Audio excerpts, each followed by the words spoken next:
to Let's Talk Stroke. I am your host and stroke survivor, Jerry Wald. And for those of you that are new here, I started doing this show to bring awareness to stroke, TBI, aphasia, mental health, and also wanted to provide a platform for all survivors to share their knowledge. I mean, to share their stories all across the world, and also to bring on experts in brain health so they can share their knowledge with all of us so we can learn more. So this morning's guest is um, Ella Sofia, and Ella is going to be sharing her journey, um, amazing journey, and she had an AVM which led to a two strokes at age 14. So and she'll also be talking about community, mental health, and recovery. So please ask questions, make comments, and if you haven't done it yet, please subscribe to my YouTube channel, Let's Talk Stroke. And why don't we just go ahead and get started? And we'll go right now. Taking a chance.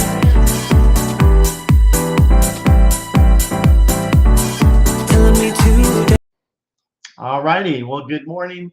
And if I missed you by saying not good morning yet, know that we're here. And again, please subscribe to my YouTube channel. Kit and Serena, nice to see you. All right, there we are. Oh, hello. Sorry, I was reading. Well, yeah, please do. Read the comments because that's, we want to get them involved. And nice to see you all here. Thank you for being here. I really appreciate it. And Ella, thank you for being here. Thank you for having me. That's like the best way to introduce somebody when they're not actually paying attention, but reading the comments from your lovely audience. I'm so excited to chat with everyone today. Yeah, exactly. And again, you guys ask questions. I mean, how often do we get Ella here? So that's awesome. So it's amazing. You had a stroke at 14, two of them at 14. Mm-hmm. Wow. Tell me about that. What led up to that? Okay, so I was, as you mentioned, 14 years old, just a few months past my 14th birthday, just started high school. I've always been a very goal-oriented person. And so even though I was so young, I was very dead set with what I wanted to do with my life. And I was an avid athlete and soccer player. I wanted to play professionally. I wanted to be a lawyer or some kind of academic. I was really into math at the time. And so what ended up happening is I just finished trying out for and then making the varsity soccer team at our high school, which was super exciting for me because I was just in grade 9 and just getting started. Wow. And then we had a practice before our very first game. So I remember it was a Thursday or Wednesday. And we had to go into the school very early in the morning, like 6 or 6:30 for our first practice before our school actually started. So it was January 10th, 2008. And so for those of you who are in Canada or like the northern part of the States, we get lots of snow. So it was snowy and icy and cold and dark. And I got ready for soccer practice and walked to school. Everything was fine in the morning. Everything was fine during my soccer practice. I was super excited to play our first game the next day. And by the time I got to my second period class, I started to notice a headache coming on. And it was weird because I honestly don't think I've ever complained of a headache. Yeah. So it was just a little bit out of the ordinary and shocking. And so I said to my girlfriend next to me that I had a headache. Do you have Advil? Like, what should I do? And she's like, yeah, like I don't have Advil, or maybe we'll find some. I don't even remember if we did. But next period is lunch. 2 periods from now is lunch. We'll make sure you're eating something and you're hydrated. Maybe that's why you have a headache. Right. So we got to our 4th period lunch. I only had one class after that, and everyone was telling me, oh, just go home. Don't bother. go into your last class. Like, you have a headache, call your parents to come get them to pick you up. And I was like, are you kidding me? If I call my parents and say, hey, mom and dad, can you please leave work to come pick me up because I have a headache? Yeah, They're going to kick my butt. exactly. My gosh. Right? Wow. Yeah, no, I totally agree. I mean, especially during high school, you have Yeah. that And like, yeah, so I was like, I'm going to go to my class. Like, I'm fine. And so right before class, I remember my head had gotten so bad, Jerry, to the point where I was now in tears and I had to step away to the washroom. And I just remember sinking to the floor of the washroom, holding my head in my hands, crying, and thinking, why does my head feel like it's going to explode? What happened? Like, right. why do I have this headache? And everyone was so confused and we didn't know what was going on. So I figured, I'm going to go to my last class. I got my books, and Jerry, I walked right into my class, looked at my seat, and knew where I was going to go.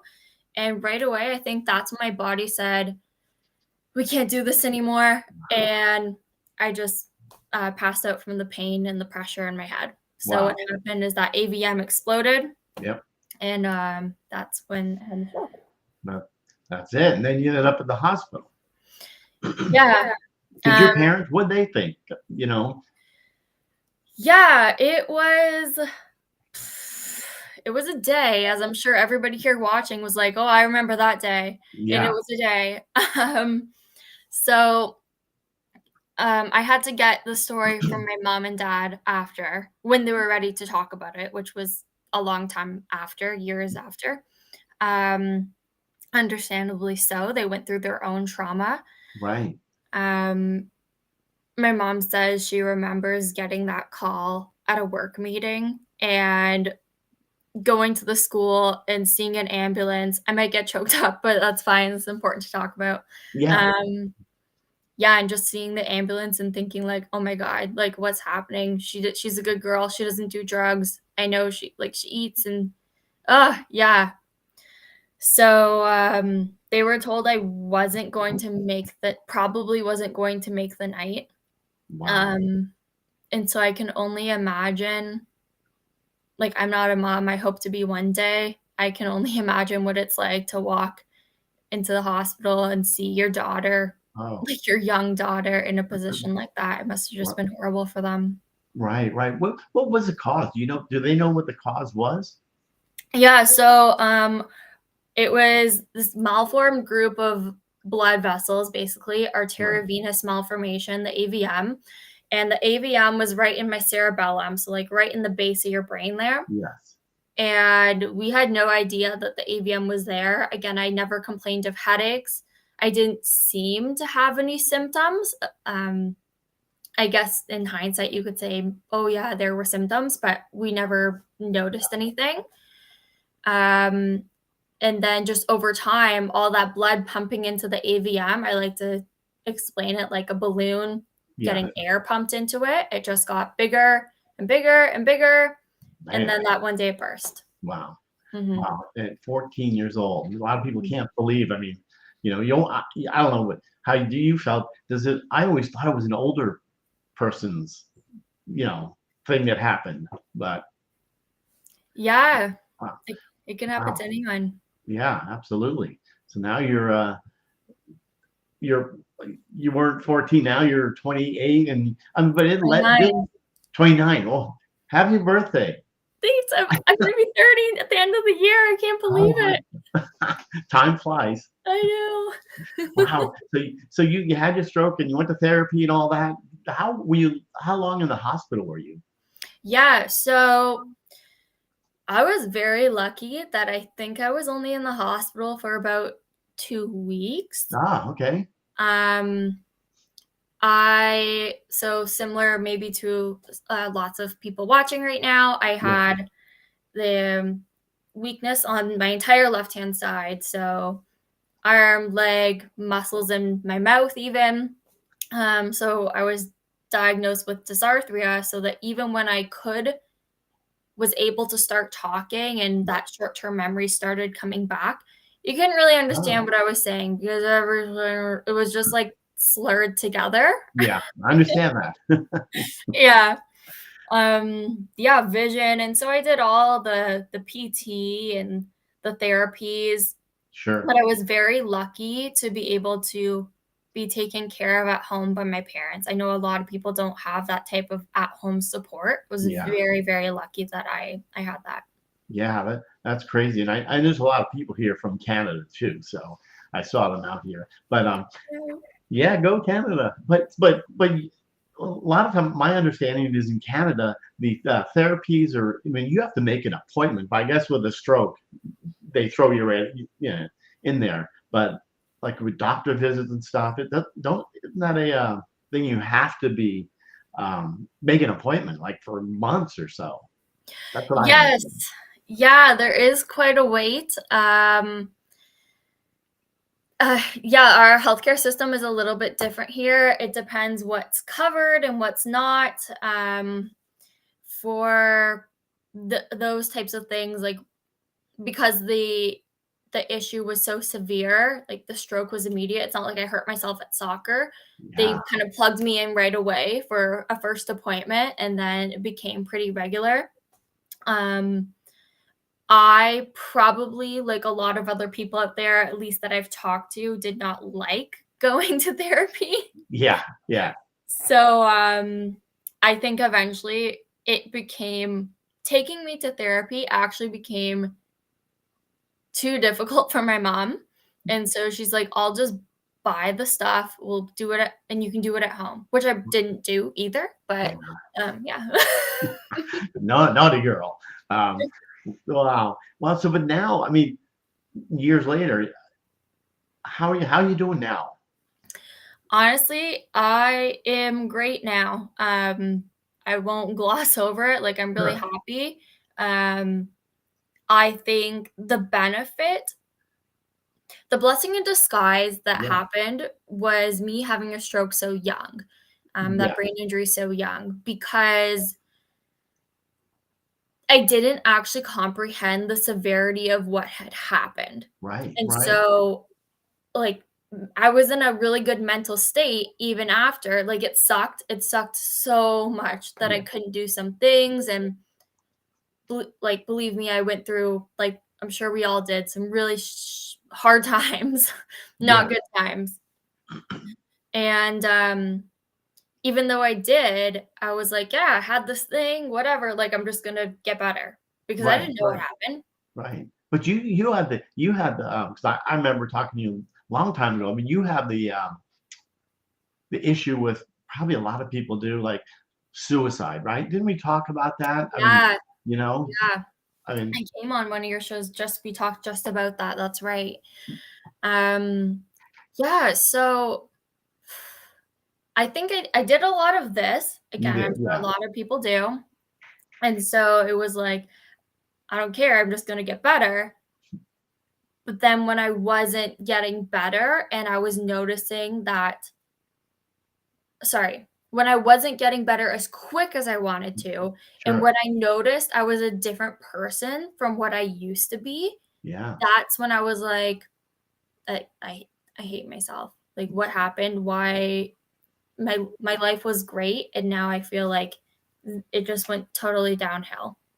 And I struggled, a little bit pre-stroke, but mostly post-stroke with suicidal thoughts and even tendencies, for about 10 years, and Wow. even sometimes now, it's been, what, 15 years. The thoughts come and go, not very often, and I know the tools that I need to employ to sort of shoot those thoughts out of my head when they come about. Right, right. So, yeah. Absolutely. And you were gonna talk community mental health and recovery. That's a Yeah. big thing. I mean, for you, I mean, you're a social media and guru, and then it led you to, I guess I'm going too fast, to the No? Ronald McDonald House. But we can go back to like community and stuff because that you're amazing. Thank you. Thank you so much. And you know what? You said you might be going too fast, but not at all, because it all kind of blends into one another. So Right. I mentioned my mental health was down, like I was at rock bottom. I Yeah. call my transition like rock bottom to breakthrough. And sometimes Yeah. I really do believe that you have to hit rock bottom in order to actually like push yourself into some sort of change and reach that breakthrough. And it sucks, but gosh, is it ever helpful? Yeah. So I went through that low mental health period, and I think to manage it, part of what I did was find our community, like meet people like you and everybody here in this chat, and start, building relationships with people in the brain health, brain injury, stroke community. Yes. And all of a sudden you meet people who you can relate to, and you feel like you're not alone, because we're not alone. None of us are alone. Right. Right. And that was so unbelievably helpful, to just find a community of incredible people. Through it, I was actually able to get involved with a nonprofit called Life After Stroke, which is here just outside of Toronto in Canada. Wow.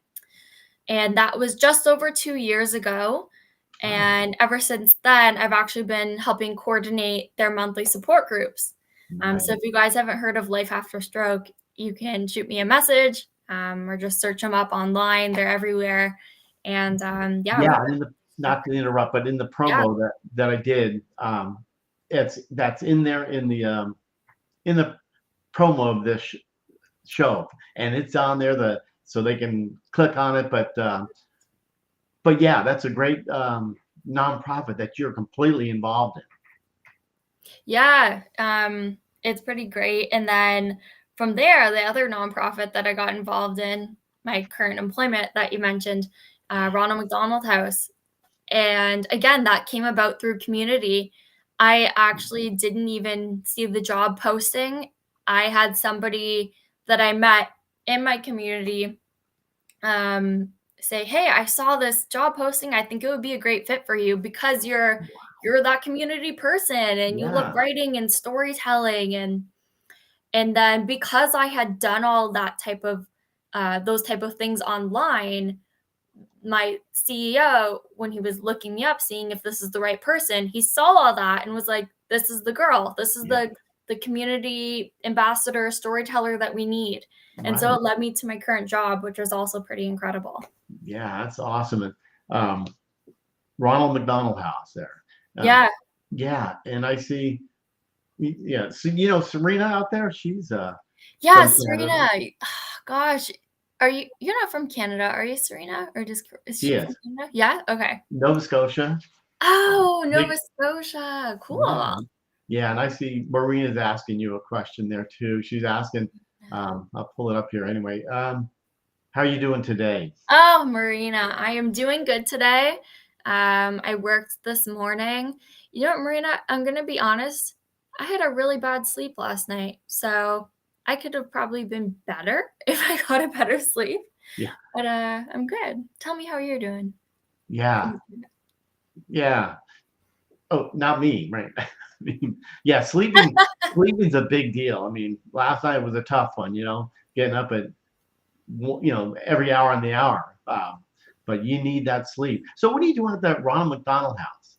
Yeah, so at Ronald McDonald House, I am a storyteller, communications specialist is my title. But I like to call myself just a storyteller. That's really what I do every day. So anything that is written comes in writing and leaves the house, whether it's like a marketing campaign, social media, connecting with families that stay at the house and telling their story. I touch it all if it has to do with writing. So for those of you who are not familiar, Ronald McDonald House Charities is a worldwide charity organization. We have over 350, I believe, Ronald McDonald houses around the world. So there might just be one in your area. And these houses are right across the street, or even sometimes within children's hospitals. So that if parents have a child and that child becomes sick or injured that they need to get treated at the children's hospital, well, that hospital might be an hour or more drive away from their home. And so if your child is in the hospital, you don't want to be driving an hour plus every single day to go visit your child. That's time, money on gas, expenses. What do? Do you get a hotel closer where that's expensive too? How do you pay for food? And then on top of it, there's usually expenses that come with helping getting your child treated. So Ronald McDonald House says, you don't need to do any of that. Come into our house, we'll check you in. This is going to be your home away from home until your child gets better. And so we offer you a place to stay. Every family gets a hotel-sized room with an ensuite bathroom. You get home-cooked meals every single day, breakfast and hot breakfast. We also have rooms in the hospital called family rooms, Ronald McDonald family rooms. And these are basically non-clinical spaces within the hospital where you can just go, relax, visit, get a bite to eat, do laundry, whatever you need to do that's going to give you a little bit of peace, so that you're not always at the hospital stressed out. So, Wow, that's yeah. great. Kind of seems like I don't know if it's a bad thing to say, but or the Shriners. I mean, they take care of everything as well, don't they? I mean, the same time thing. But Ronald McDonald House, I really proud of you that you just. I mean, people want you. I mean, they or someone through the community found you and said you'd be perfect advocate for this. And now look, how long you been there? I have been there since May of last year, so just under a year. It's been amazing. Wow. Yeah. So sounds like you're doing absolutely awesome. And mental health and recovery. How does that fit in? Yeah. So even with my job, mental health and recovery and resilience, I'll use the word resilience. It's such a huge part of life because even within the house, within the job, there are so many ups and downs. Right. As you know, if a child is sick or injured and parents are in the house, things can go either way. We pray and hope that, everything always ends up good and the child is discharged. Right. Sometimes that doesn't happen and you just don't know. So there's a lot of sad moments as well. Right. And so what we do at the house is, working with these families and helping them be resilient in these really, really hard times. Giving them everything they need, making sure they have. Our CEO talks about it like we provide pillows and plates. Maslow's hierarchy of needs. If you're ever going through a hard time mental health wise, think about Maslow's hierarchy of needs. Do you feel secure and safe? Do you have food and shelter? Do you have those basic things? And once you have the basic things, then you can kind of figure out what else you want. But make sure you have those basic things in place. And that's exactly what Ronald McDonald House supplies. Pillows and plates, food, shelter, safety, security, and a little bit of fun as well because we have lots of really special rooms and nice themed programming at the house. Wow. Good for you. That's a perfect outlet. Perfect job for you. Thank you. Right? It feels like it is. Yeah, definitely. Yeah. Man, that's terrific. So now, like body wise, the left side was your affected side. Mm-hmm. Any residuals? Like, do you feel anything? So here I am. I'm lifting my left hand. I have full function of my left side now. Right. I have a little bit of coordination issues still? Maybe. Sometimes I notice when I'm doing specific things, like if I'm at the gym, for example. Right. The weight might slip out of my left hand before my right hand. Yeah. Or I might be doing curls, and often I actually can't feel the burn in my left side. I just have to hope I'm doing the movements right. Wow. Yeah, I feel it on the right side, but in the left side, I just don't really feel the burn the same way. Wow. Sometimes with my speech, I probably notice it more because I talk so much. And sometimes it's probably a really good thing to practice talking so much. because then I just improve. And they're just little slip ups. I really have always been adamant, and this is just a personal thing. I've Sure. always been adamant about not using the word deficit. Okay. I just say I have challenges, and it's hard to even prove where the challenges come from. Is this just a did I just forget something one day, or was that like brain injury related? I can't prove it, so Sure.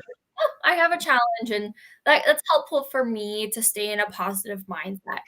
That's okay. So I screwed up, huh? I said deficit. No, that's okay. Everyone's different though, right? Yeah. Like maybe that works for you. And that's the best part about being resilient or recovering from anything is that there's so many ways to do it. Right. And none of them are wrong and none of them are right. It just depends on what works for you. Right. Wow. And so now you had a craniotomy, didn't you? Yeah, Or does that mean when they take out the bone? yeah, you had because you can't wear. I mean, you're still playing soccer. Yes. Wow. Yeah. So they did take out the bone in the back. Right. And because of the location, because it's back there, I guess it's just not safe to put anything back in. Right. I have a friend in the community. She had actually the exact same thing, AVM and the cerebellum, and she's like, "Yeah, I have no bone back there either." So sometimes it's kind of uncomfortable. Yeah. Even if I'm lying down and sleeping and I just kind of lie the wrong way, that's pretty frustrating because it's like, Right. like I'm just trying to sleep. I Yeah. I can't even have peace when I'm sleeping. Like, Right. um, but when I'm playing sports, I do wear a protective headband that covers the back and my whole head. Right. And I would never be able to stop playing soccer. Like I need to play for my own sanity. So Yeah. I'm gonna do whatever it takes. Yeah. I mean, you were going to be a professional soccer player. I mean, you've on the Right. think about it on the varsity team as a freshman, like ninth grade. I mean, pretty Yeah. awesome. Wow. Thanks, Jerry. Yeah, absolutely. So now you're doing your thing. You got a great job there as at the Ronald McDonald. This you're the social media. I'm sure there's a title, but wow. Yeah, yeah. So, geez, and if you guys have a Ronald McDonald House in your area, and you can support it, I, I always encourage that. It's a community of families helping families, and I want to emphasize that I want to debunk the myth that McDonald's funds all of the Ronald McDonald House. As you think, oh, Ronald McDonald House, McDonald's just gives them the money and that's how they can operate. That is not the case at all. Wow. McDonald's are founding and forever partners. We are incredibly proud and happy, and they do a lot for us. But they actually only provide 30% of our operational costs. Oh, is that right? Okay. 30%. The other 70% is donations and fundraisers, just like you and I, Jerry. Wow. So it's families helping families, and I always encourage people to be a part of that community. Wow. That's Mhm. that's that's just wonderful. I mean, it's a great place where you work. It's just, I mean, you're doing things. Um, did you ever think that you're going to be there? Who knew? Man, that is such a good question, Jerry. Yeah. I never really thought about that. And I had this sort of like, moment in my head just now when you asked it, because I never in a million years would have thought I'd be here today. And what's even cooler is if you would have asked me a year ago or a year and a half ago if I thought I would be here today, I still wouldn't have pictured it. Really? Um, and that's what's so cool is like life can change in the matter of a year, and just it's so important to never give up. Yeah, because you never know what could happen. Absolutely. Wow. So what do you tell people that are struggling? I mean, not money-wise, just struggling with the emotional impact, as you know. Mhm, Um, mhm. it, I think you mentioned you still have a tiny bit of, I think we all do have those struggles when you're a Yeah, brain injury survivor, even if you're not a brain injury survivor. I mean, what do you tell people? yeah, gosh, and that is the hardest thing. How do you help somebody? How do you help yourself when Yeah. you just don't think you can do it? And I was in that position for years and years, and periodically I fall back into it. And I'm all about tactics. The mindset is great and I'm all about mindset as well, but like I need a step-by-step plan. Like how do I just change my thinking? Like I need to do something. And so that's what I'm going to share with you guys, little things that you can do. My number one recommendation, if you guys don't know where to find this journal, you can send me a message. I'll send you a link. It's a journal called One Line a Day. If you've heard of it, say something in the chat because I'd love to know who else uses it. So it's a journal called One Line a Day.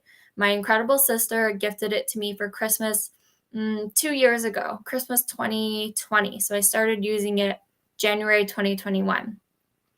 Yes, we have Ronald McDonald Houses all over, yes, the Maritimes. Definitely do. I chat with the employees there sometimes. So one line a day journal, it's a journal with 365 pages. Every page on the journal has is for a day, designated for a day. So January 1st. And then on that page, there's January 1st, 2023. And then a couple lines down on the same page, January 1st, 2024. A couple lines down, 2025, 2026, 2027. So you get 5 years. I'm like 5 years on one page. And it's only a couple lines. So you don't need to write a lot. A quick reflection, what happened today, anything cool, anything not cool. And so you reflect January 1st, 2023, you write down your lines. The following year, on January 1st, 2024, you're going to get back to that page and you're going to see what you were doing, what your life was like, what your thoughts were Wow. 1 year prior to that. Wow. And so, Jerry, there have been instances Wow. where I've written down things like, to be perfectly honest, I hate myself. I don't feel good today. I don't know like why I'm living, like really not good things. And then 1 year later, I get to that page and I'm like, wow, I am so happy today. Things are Right. going so well for me. Isn't it crazy how you literally can see your life change in a year just by using that journal? That is what I would recommend to people if they are feeling like they are struggling and going through a very hard time. Great to hear, Ella. I mean, that's just that's great advice. So how would they get a hold of you? They probably Instagram, because out there's a lot of hacks out there, or so. Yes. What I will do, am I able to type in the chat actually? Absolutely, you can. Ooh, how? You Let's should be see. able to there because I could see. Yes. Private chat. Oh no, that would no. Maybe I can send it to you and you can copy and paste it in the chat. There you go.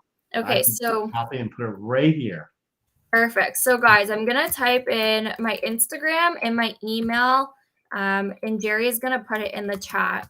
I used to do habit coaching and I was very big online, and I used to have my website. Since I've gotten started with my job and sort of realized where my passions lie, I just sort of switched my priorities, so I don't do that anymore. So it's a little harder to find me online, but I'm still out there. So That's right, Kevin. Ella is awesome. oh, Kevin, my man. So nice to see you. Oh my gosh, how's it going? Always good to see you. Oh, Great. And you put it in Instagram, and that's where yes, I'll. Instagram and then gmail.com. Hey, it's awesome. Okay, there we go. So Jerry's gonna copy and paste that, and you can put it in the chat, and then that's how you guys can get a hold of me if you have any questions whatsoever. Absolutely. One line Let's a see if day. it goes right here.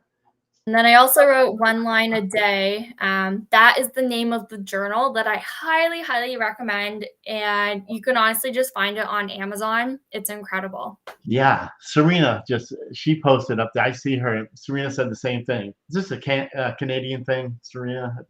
One line a day, or maybe there. It is right there. Okay, so That's it's funny. there on Facebook and YouTube. Perfect. Yes. Thank you so much, Jerry. Absolutely, absolutely. This is great. I mean, this is great advice. And you look at this, Yvonne. I'm not sure if you know our Yeah, I good. remember your one. Yeah, yeah, awesome. Yeah, that's good, Yvonne. But I know I appreciate that. I get all love these comments, and you see Kevin's comment there. Yeah, I'm good, Kevin. I'm doing well. How's Jamie? How's everybody? Yeah, absolutely. I'm just putting. Let's see here. There. Okay. Ella Sofia, one line a day. But yeah. Okay. Yeah, I went on both sites there. But yeah, that's great advice. And you said your sister gave that to you?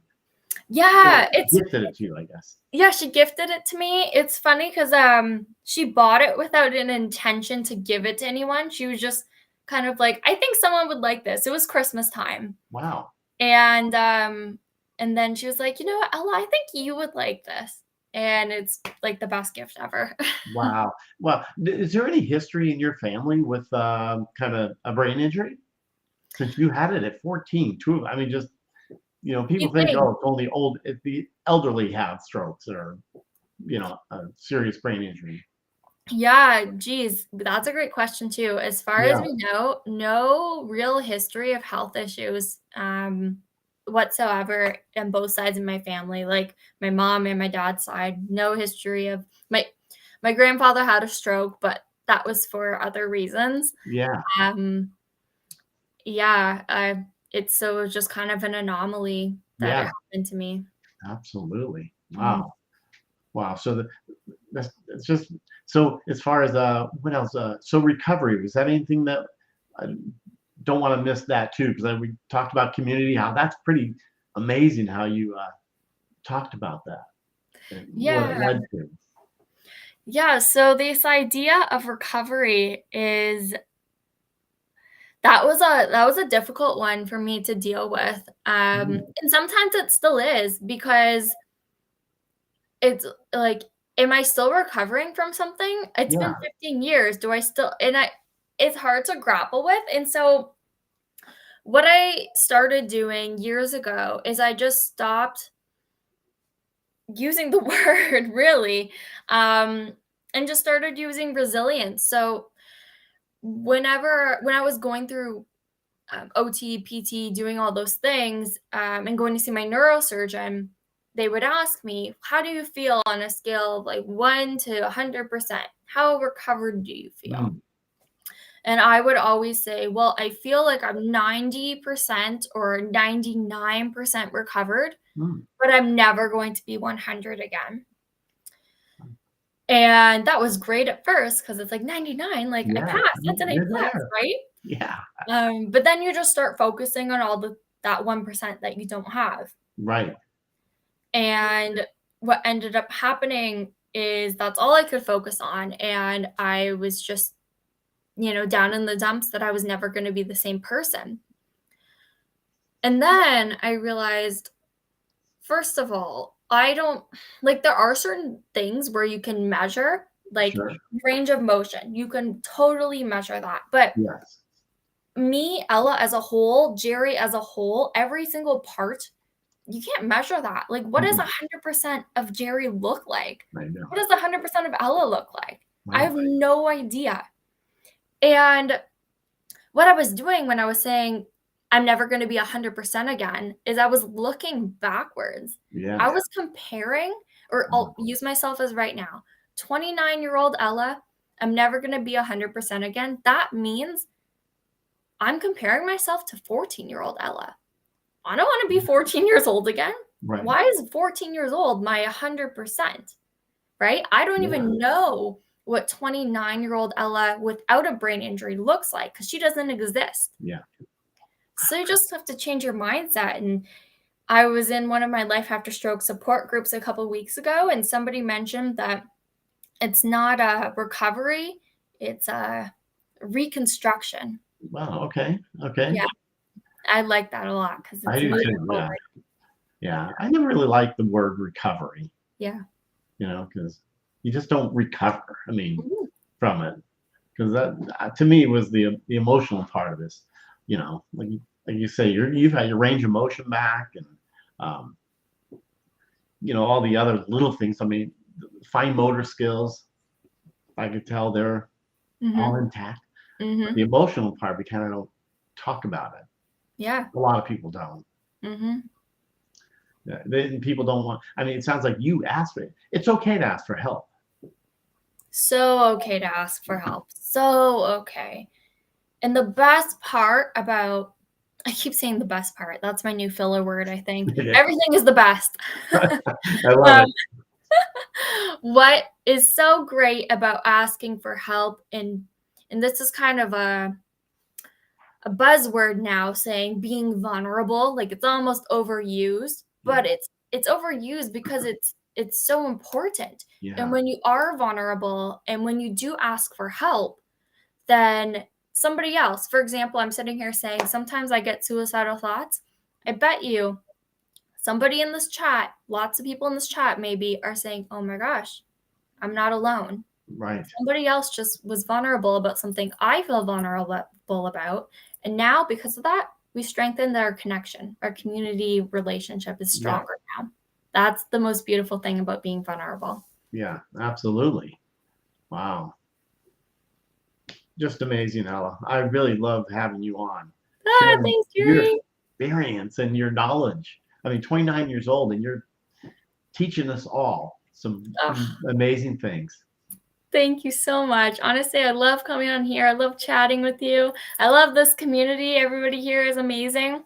Absolutely. Yeah, you're all awesome. Just keep doing what you're doing, keep pushing forward, and get a 1 line a day journal from Amazon. Yeah. I mean, so hopefully people will be doing that. 1 line a day journal Yep. from Amazon. Wow. You should be promoting that. Well, there you are, but No, I'm not. I should be. you should be. You should be. Yeah. Exactly. Exactly. So, wow. Anything else that we missed? I mean, it sounds like we went through your journey, your life, and uh, and everything else. Let's see. We don't like to compare ourselves either to anybody else. Exactly. Actually, so this one last thing that I'll share, speaking of comparing yourself. One of my friends in the community, Ty Hawkins. If you guys aren't following him, I recommend it. He had a stroke when he was 21, I believe. Still young. And he was an athlete as well growing up. Right. And he mentioned that, when he was running track in high school, I believe his high school track coach would say, when you line up at the starting line around a track, everybody's staggered because it's in a loop, right? So people who are, some people start behind the next person. Everybody's staggered. I hope you guys know what I'm talking about.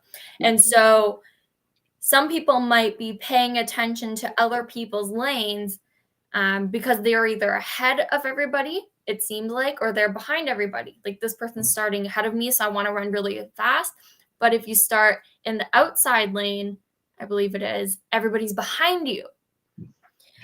And so Ty said, his coach said, just focus on your lane. You're going to think that you're so much faster than everybody, or you're going to want to turn around and look and to see where everybody else is in their lanes because you're starting in front of them. Do not focus on other people's lanes. Stay in your lane. And so Ty went and ran a race one day. He started at the beginning, and then when he went to go turn the corner, he wanted to see where everybody else was because he thought, I'm ahead of everyone. Where are they? Turned his head, slowed down, and lost the race. Everybody else zoomed in front of him because he wasn't focusing on his own lane.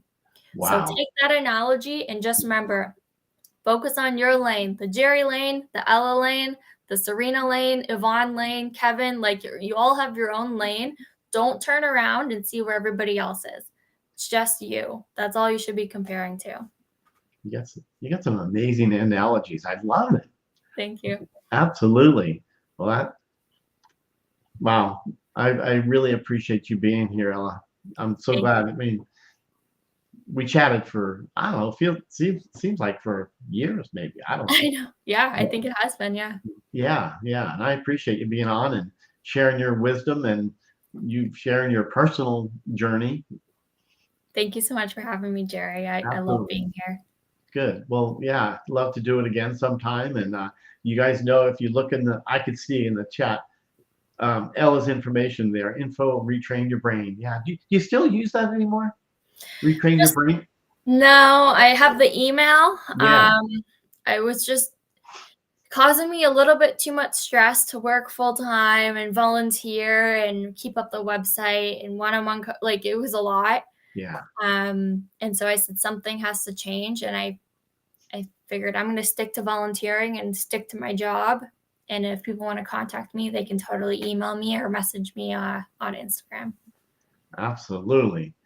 We do love this version of Ella. Absolutely, Serena. Thank you, So Serena. nice. That's Yeah. very sweet of you.